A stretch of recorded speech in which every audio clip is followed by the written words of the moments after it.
Welcome back to another episode of Rock Boys Football. Mario Cristobal, the Miami Hurricanes working their way through fall camp, and I'm just getting the vibe that after every single fall practice, we read the fall practice notes. There's just a little bit more excitement and hype that's surrounding this Miami Hurricanes program. I've been very vocal that I think this Miami Hurricanes team is going to be very good in the 2024 season, and I get a lot of questions from non-Miami Hurricane fans, some of my boys back at home as well. What makes this Miami Hurricanes team different? We've seen the hype around this Miami Hurricanes program. We've seen them have talented football teams that just haven't been able to put it together on Saturdays in the fall. I think how I would answer that question is yes, this team is extremely talented, but what makes them different? They're talented in all the right spots heading into 2024. Where you go back to the last couple of years, Miami's had some talent on their roster, but they didn't have talent at the most important positions. You look at this Miami Hurricanes team heading into 2024, in my humble opinion, the three most important position groups in terms of winning at the highest level in college football, Miami's looking really good in, right? You look at the quarterback spot, I've been vocal. Cam Ward, in my opinion, probably a top 10 quarterback in the country. You look at the offensive line for this Miami Hurricanes program, one of, if not the best units in the ACC. Then you look at the defensive line and say this might be one of the better defensive lines, not only in the ACC, but in the country. So to kind of sum up what I think is different around this Miami Hurricanes team heading into 2024, they're talented in the right spots. And I think I'd also add that they're a very complete team. And we're going to look at this depth chart. I've been very vocal that there's just not that many question marks around a lot of these position groups, maybe minus the secondary on the defensive side of the football. Want to get into a few names that are starting to generate a lot of buzz on this Miami Hurricanes team as they go through fall camp. It's about time that the bullets start flying, right? The pads are getting put on. We're starting to get a better feel of who are going to be the guys for this Miami Hurricanes program. Fired up to get into it. Before we do it, as always, massive shout out to the Miami fans. I mean, whether we're talking recruiting, talking 2024, the amount of support y'all continue to show to the boys, it truly does mean a lot. If y'all do enjoy the content, consider subscribing to the channel. A lot more storylines to talk about over the next couple of weeks. And without further ado, let's get into this one. I want to start at the wide receiver position, where it sounds like Sam Brown, the transfer from Houston, is really emerging as a guy for this Miami Hurricanes offense. Now, I think what's really funny about this conversation, you go back a couple of months when we were having the conversation of what should Miami be looking for in the transfer portal. One of the answers was a big body on the boundary that can work vertically down the field at the wide receiver position. Now, for the Miami Hurricane fans, I think the good news coming out of fall camp, it sounds like you got two of them heading into 2024. Not only is Sam Brown generating a lot of buzz, redshirt sophomore Isaiah Horton, a guy that had a phenomenal spring, a guy that we've talked about a lot over the summer. He also sounds to be a guy that is taking that step going into year 3 within this program. So Miami went from kind of starting off spring practice with maybe having some question marks about who is going to be that boundary wide receiver that's working the deeper third.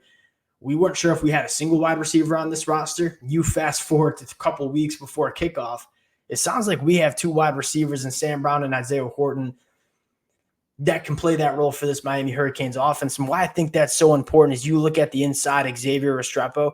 If you have a wide receiver that emerges, that's making safeties respect what this team can do attacking the deeper third, Xavier Restrepo is going to have a massive year within this Miami Hurricanes offense. I think he's going to be wide receiver 1. I think him and Cam Ward are going to build a very special relationship. This is the exact wide receiver that Cam Ward loved to get the football to at Washington State. But to have that complementary piece on the boundary, that's massive. And I think one of the other talking points that I've seen Miami fans argue about on the message boards are who's going to win that job. At the wide receiver position, I don't think I'd be too concerned with who, quote unquote, is going to be taking the first snap against the Florida Gators for two different reasons. One, you're going to rotate wide receivers. Both Sam Brown and Isaiah Horton, if they are good football players, are going to play a lot for the Miami Hurricanes. I think more importantly, Sam Brown's a guy that you can use in a lot of different ways. He does not need to just play that X position. He can play the Z. Heck, he can even operate as a slot wide receiver. Isaiah Horton might be a little bit more pigeonholed to that X wide receiver role, but I wouldn't be too concerned in terms of who's going to win that position. I think the big talking point here is we were concerned if we were going to have a true X. I think we fast forward to a couple weeks before we're kicking off against the Florida Gators. The Miami Hurricane fans are saying, hey, we might have two X wide receivers that we feel really good about working on the boundary. I think the second storyline that is interesting on the offensive side of the football, now you can talk about Damian Martinez, you can talk about Cam Ward. We're getting very good reports on how they look. I don't think that's a surprise to a lot of Miami fans. We knew what they would be coming in. How the offensive line is playing out. We kind of highlighted a position battle with Samson Okunlola and a couple other guys for one of those guard spots. I think one of the more fascinating storylines is Alex Mirabal really cross-training a lot of this Miami Hurricanes offensive line. We even heard about Francis Mauigoa getting some guard reps during fall camp as well. I think that's a really big storyline for a couple of different reasons. One, I don't think Francis Mauigoa is going to play guard for Miami. I think he got a really good tackle there. I think you want to keep him at tackle. He's only going to get better going into year two. That being said, you want to make sure that you have a good understanding of what this offensive line rotation is going to look like. I think my Michigan Wolverines were a perfect example last year where we had our All-American caliber guard go down with an injury against Ohio State. Because we had a good idea of what that rotation looked like, we kicked the right tackle into guard, had a swing tackle to play out there. If Miami wants to go win late in the season, you got to be deep along the offensive line. You got to know what your rotation is. Miami did a really good job staying healthy last year on the offensive line, but we all know how football works. It's really hard to get through a season that might be 15 games long with having your same starting five out there every single week. And so Alex Mirabal cross-training these guys, I don't think it's a matter of, oh, we don't think Francis Mauigoa is good enough to play right tackle. I think Alex Mirabal is trying to get a sense of, hey, if we do have some injuries or we do need to rotate on the offensive line, what does that rotation look like? And I think for Miami Hurricane fans, you feel really good about the depth. When you talk about Markel Bell as your two-deep left tackle, Matthew McCoy, Tommy Kinsler, guys that we feel comfortable if they need to play quality football for Miami, that's one of the things that you got to look for going into a 2024 college football season. And I'm happy to see Alex Mirabal really starting to iron down what that rotation is going to look like on the offensive line. Now, going to the defensive side of the football, the biggest storyline, the Miami Hurricane fans who've been rocking with the boys know this is one of my favorite players heading into 2024. That's going to be Akeem Mesidor. Akeem Mesidor was the best defensive lineman for this Miami Hurricanes team in 2022, and I don't even think it was a question. He led the team in sacks. He led the team in run stops, was an absolute hammer.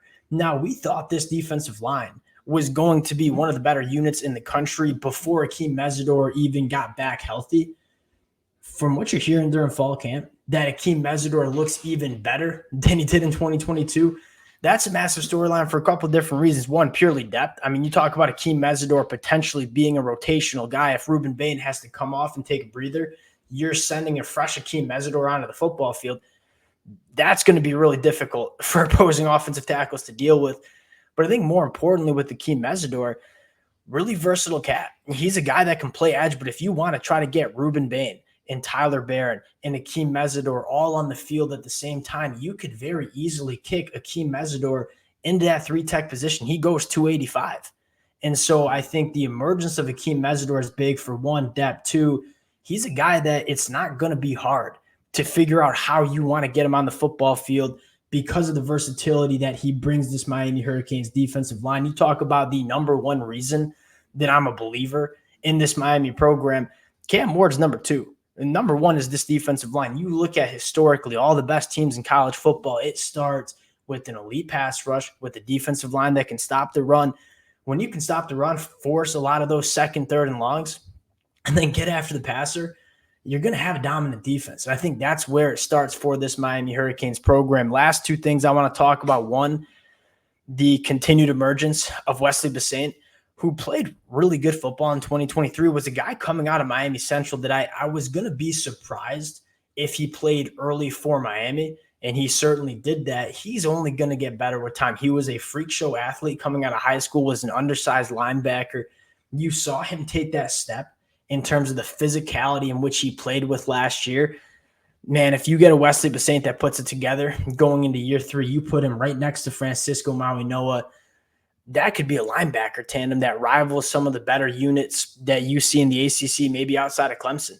I think what makes that so exciting is what's the best friend of a really, really athletic and good linebacker group? A really good defensive line, which Miami's going to have. That front seven sounds to be a very, very good unit for Miami heading into 2024. Last thing I want to talk about, the secondary rotation. Again, the thing that we are following the most, it sounds like we are getting creative in terms of using Michelle Powell. It sounds like he's probably going to be one of, if not the best defender at that in the secondary for this Miami Hurricanes defense. Why I think that's important, kind of similar conversation we had with AEM Mesidor. Michelle Powell is extremely versatile in that defensive backfield. He can play nickel. He can play that safety spot. It's going to allow Lance Guidry in this Miami Hurricanes defensive coaching staff to get your best 5-6 guys on the football field. And so whether that best 5 and 6 includes Michelle Powell playing nickel versus playing safety, that's okay. Because again, having that kind of versatility, say Damari Brown emerges as a really, really good nickel cornerback. All right, we'll let Damari Brown play nickel. We'll just kick Michelle Powell out to safety. Say Miami needs some help in the safety room. All right, we'll slide Damari Brown in to that nickel spot and kick Michelle Powell out to that safety spot, give us a little bit better feeling about what the safety room is going to look like. I think the emergence of Michelle Powell and the versatility that he brings, that's really going to help Miami shore up a secondary that we certainly have some questions about heading into 2024. That's all I got today. Again, we're getting some really good intel out of Miami Hurricanes fall camp. We'll continue to talk about it. Appreciate y'all rocking with it. If you guys do enjoy the content, consider subscribing to the channel. Appreciate you guys. We'll talk to y'all later.